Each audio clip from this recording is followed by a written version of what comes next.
Welcome back to the next lesson.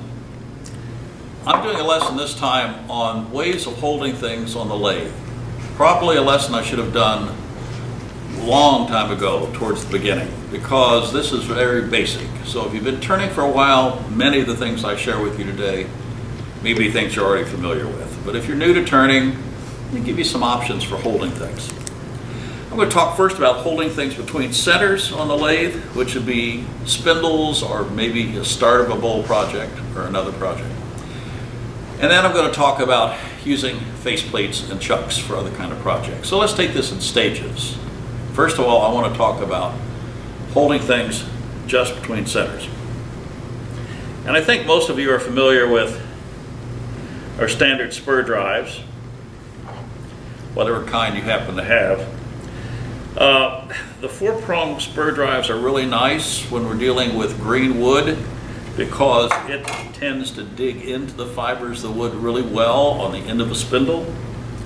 These points on some of the better ones, as you can see some screw holes here, allows for that point to be adjusted so that it can be made proud of the spurs or not. These spurs tend to get dull after a while, and you may actually want to go in here with a file and sharpen the back edges of these so they do bite in well. So spur drives provide the driving force on spindle projects.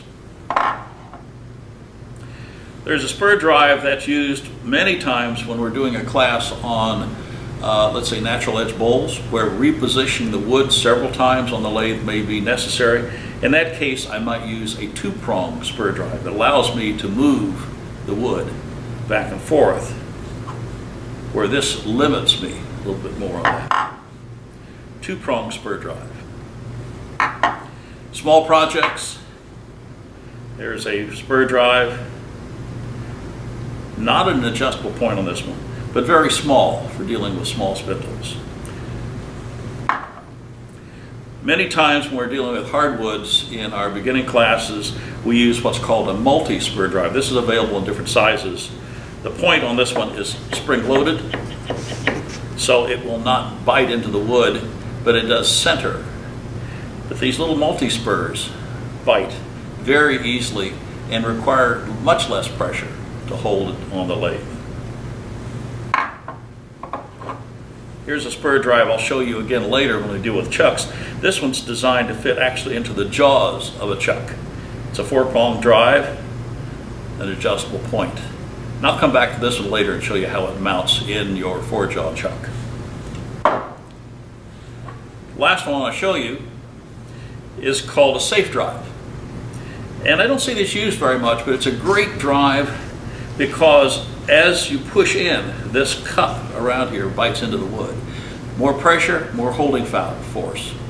Less pressure, less holding force. That means if you were, for instance, teaching the use of a skew chisel, and you get a catch, if my pressure's set right, the wood will just stop turning. It will slip on this, thus allowing you to save your project, save your nerves, and go back to work and continue to practice. Safe drives. I have maybe a dozen of these at home for when I teach skew chisel classes. We can use this as the driving force. Well, that what powers the wood on the lathe. Let's look what holds it on the other end.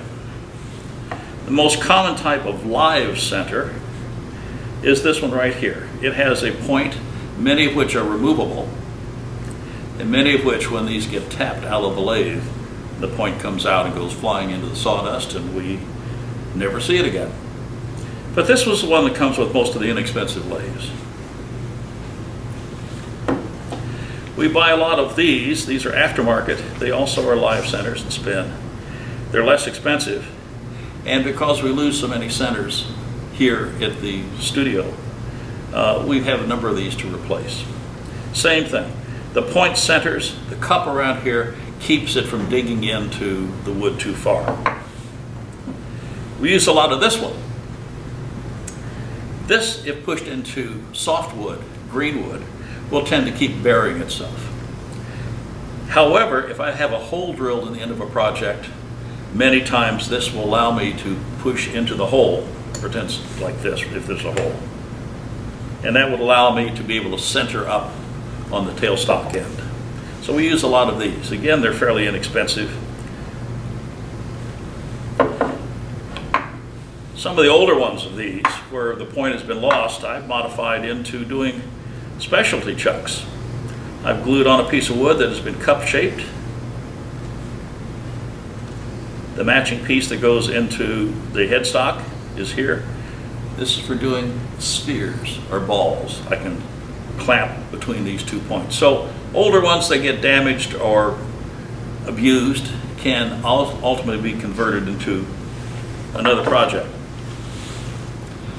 My most favorite one, the one I use at home constantly, is the one made by OneWay Manufacturing. There are other brands that look very similar and function precisely the same way. This is a live center. It has 3 sets of ball bearings in here, and it has a number of accessories that can be screwed onto the end. It comes with a small cone. Works like this guy. It has the point and cup without the cone. And it has a larger cone, which can be used this way or this way for centering up projects. That's nice. It has a lot of features. However, it also has another feature. I can purchase these devices which screw onto here, allowing me now to use this live center with one of my chuck threads. This is a 1x8 thread, 1 1/4 by 8, and there's a 33mm. So that means I can fasten faceplates, chucks, or any other thing that has a standard screw thread onto the tailstock of my lathe. Additionally, because this is a knockout bar, instead of locking the bearings, I can push this little point out of the end.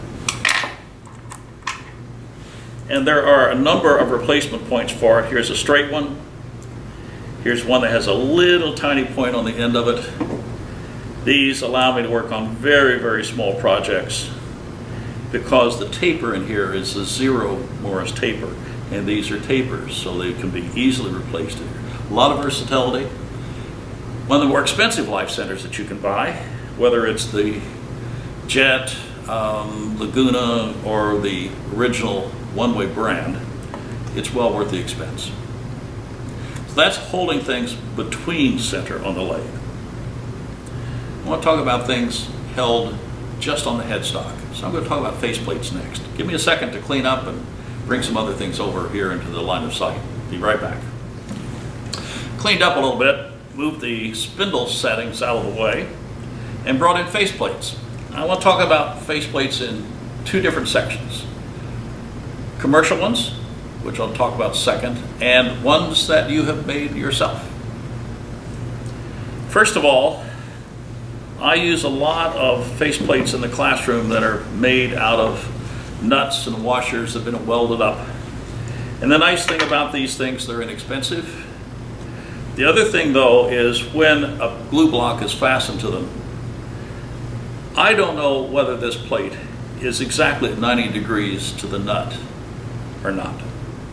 But if I'm using a glue block screwed on, when I put this on the lathe and face this off, I will be true. So with handmade or home-bought faceplates, I would suggest always use a glue block so that you can read true to the axis of the lathe. That's point 1. Point 2, this one has a number of flaws. And I like to point them out because it's a little learning there. First of all, there's 2, 4, 6 holes in here. There's only 4 screws. If the faceplate has a whole series of holes, use them all. Use them all. Secondly, we mounted this faceplate, and I'll take it off, with Phillips screws. Not a good idea. The reason is,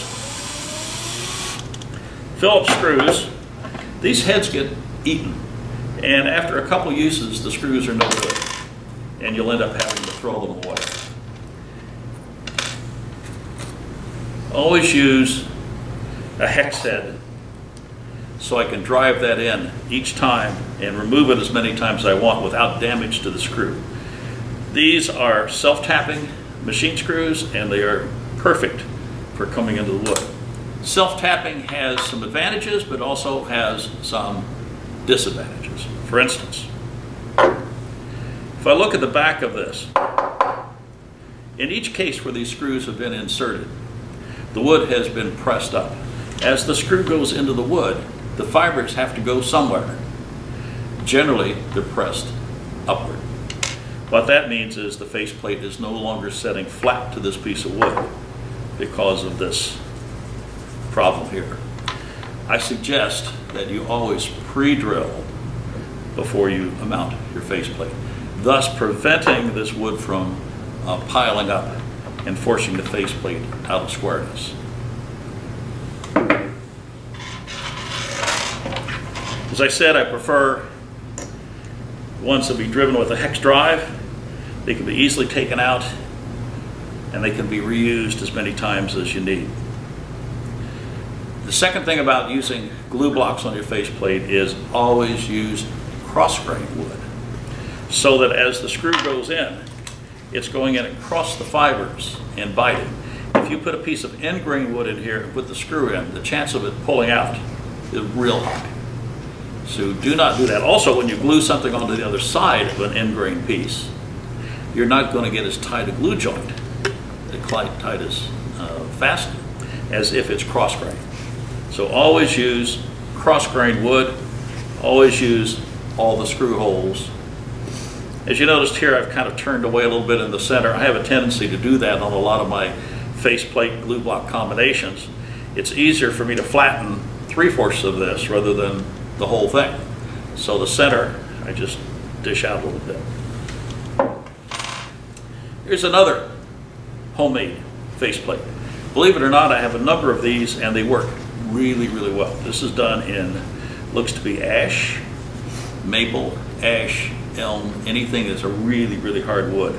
This I have cut threads to match my lathe. And this screws on to the headstock. Projects then go on the other side. If I get this all used up, I can easily throw it away because it cost me virtually nothing to make. It came out of scrap wood. How do you do that? Beale sells a series of taps. This is an 1¼ inch tap for tapping that hole. There's a 1x8. There's also a 33 millimeter. So take a piece of wood, drill and tap. And you do have to have a tap. So once you purchase one of these, then you're in good shape for continuing with your own personal faceplates. For my little tiny projects, I really like these. They're much lighter. I forgot to mention, we have the Beale Taps for making these faceplates. They also make a third tap, and it is a 3/4 tin, which is designed to screw projects onto the end of this OneWay Live Center system.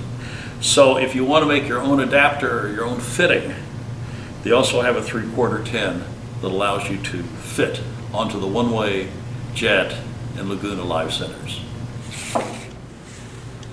So when we look at commercial faceplates, the next portion of this, we've got aluminum anodized, we have steel, we have cast iron, a number of different options. On all these better ones, you'll see here, here, here, set screws. The purpose of the set screw is to fasten this onto the headstock of the lathe in such a way that if the lathe is put into reverse, it will not unscrew. So you fasten this onto the lathe, you take your Allen set screw and tighten this down. See it back here, I think, better. On this one. So if you're doing sanding, let's say by turning the lathe into reverse for the next grip, the product will not automatically unscrew. So look for the set screws. Now this has a lot of extra holes. My sense is if it's a smaller product, I would use this drill hole pattern. If it's a larger faceplate, I might use this larger pattern here. Many times, here's a commercial one. A lot of the mistakes on it. I see there are Phillips head screws in here, which is probably not going to hold really good. But many times after I part off a product, I leave some of the wood here. My faceplate glue block combinations tend to get longer over time rather than shorter. So I have to come on and keep retruing this. This one's been, well, there's Purple Heart. The last thing I parted off of here looks like was walnut. This is another aluminum one, a little better done. All the holes are filled, still the wrong screws. But this is a product that must have been from a segmented vessel that I ended up with, because this is a small segmented ring. Perhaps the next project I do, I can just glue right onto this and continue to use what was there. Not for sure. Let me clean up one more time. And I want to talk about chucks. Another way to hold things only on the headstock, like faceplates.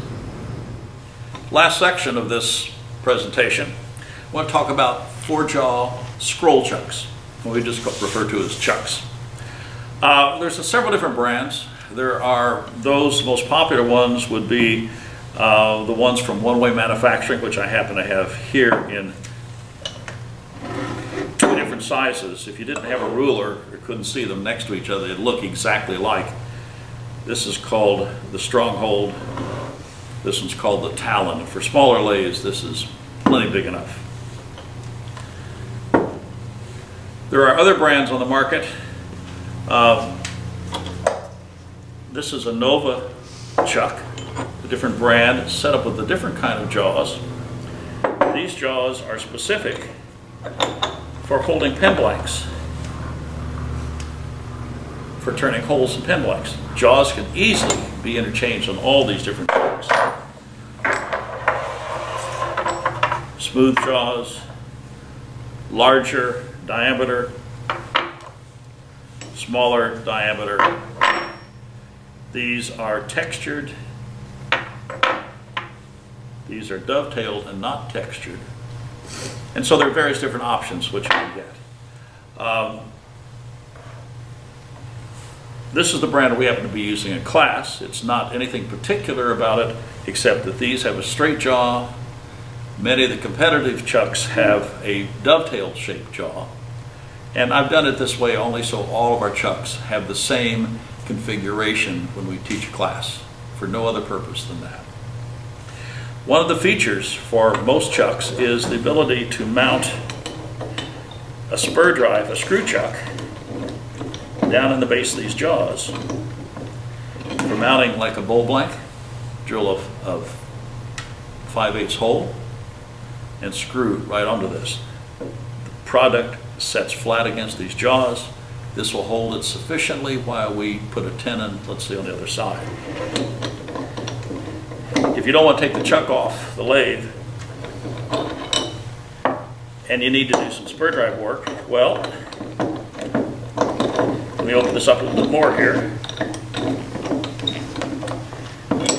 There's a spur drive that also sets in here. So there's a lot of options. We've got this brand. We have the Vicmark, which is another very famous brand with various different types of jaws. I mentioned that. The Nova chucks, another brand. This chuck is made to fit a 1/8 threaded lathe. It is not an insert, as in many of these other chucks. For instance, this chuck can be made to fit any lathe by simply changing this insert. This is set up for an 1¼ lathe. I can take that insert out. Oh, this is also set up the same, but I could pull this out and set it up for a 1/8 lathe. Same thing with the Vicmark chucks, and many of the Nova chucks have inserts that can be removed and replaced. This particular brand does not. Cute, but I thought you might be interested in seeing this. This is another, this is a 3-jaw chuck. Operates with the levers, as most of our 4-jaw chucks used to in the old days. They're now all differently, but this has a number 2 Morse taper on the other side, so this will fit into the headstock to hold very small projects. It also comes with a shaft that can be replaced if it's a Morse taper 1 lathe. Not too many of those around anymore, but there still are some. But here's another option. Chucks also can be adapted to completing projects. Let me push these back out of the way a second and bring in something else.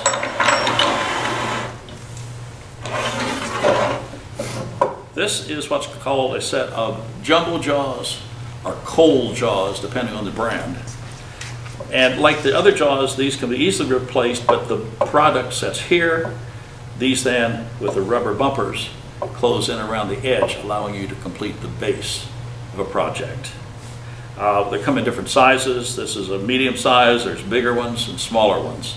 And they're available for everybody's chuck brand has a set of larger jaws like this.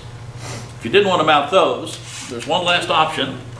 Pull out a picture a second and show you what is called a Longworth chuck. This is a chuck where if I turn these two plates against each other, these arms come in and will grab right at the edge of a plate or platter or bowl. The back side, this is a slight dovetail. This just sets right in the jaws, the standard jaws of your 4-jaw chuck. So the chuck stays on the lathe. This fastens into the chuck. The product then can be held here. So when we're holding by the rim of a product, we recognize that it's not a great hold, so we work very carefully to complete off the bottom of that project. Another way to hold on the lathe was vacuum chucks, which we talked about a few lessons ago, so I won't review that, but that's another way to complete off a product. So, quick review for some of you, maybe some new information for others. I hope you enjoyed learning how to hold things on your wood lathe. See you in the next lesson.